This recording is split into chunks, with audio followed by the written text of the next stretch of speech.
Hadien bermi ke kubor bala kliap lamano ke TMC Nongthymmai constituency. Uba Charles Pyngrope presiden ke TMC ubalong ru MLA ke TMC na Nongthymmai hagalai tarik uno opera arajar arpusau ulong ba anom la ban khang Jingiehnoh ru lari ki kwa ban ino ya kaseng. La ban kreu hang nia bah ka arp kandai tarik unai wieng arajar arpusau kinong elam ke TMC na Nongthymmai kilamino na kaseng TMC balit peneso ka kongres. Habakran lor kejeng peneso jeng u kaseng kongres uba Charles Pyngrope bulong bahadu menta umpat yo kanu kejeng akran na kanu kaseng san perthai kentup na ka kongres. Hagabai dei ke kongres uba Charles Pyngrope bulong ba kaseng kongres kadan kam bendan kejeng trilang bat benbut ki kendon trekam jeng kaseng. Namar ke kongres kam di kaliang ke belajan ngam degadan kam kapten uba bah ubala menyalam. Habakli halor kejeng long nong elam uba Vincent H Pala.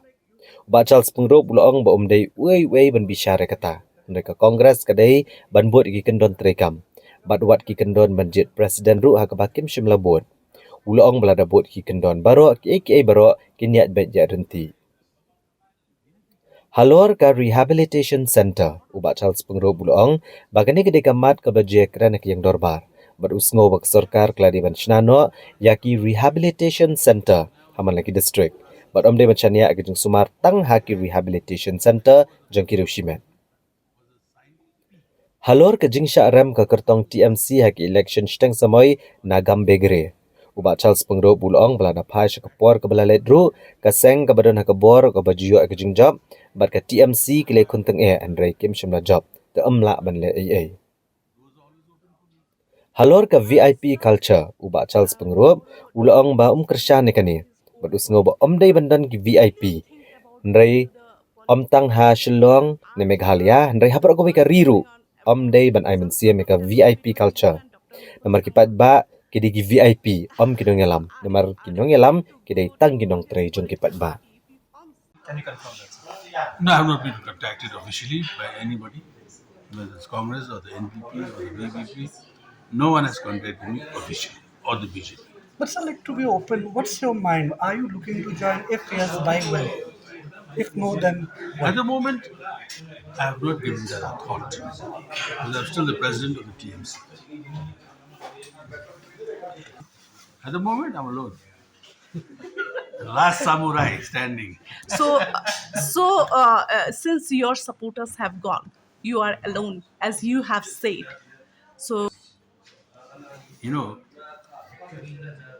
former member of parliament, late Republic India, very senior man, very loved and respected and well held many positions in the political arena.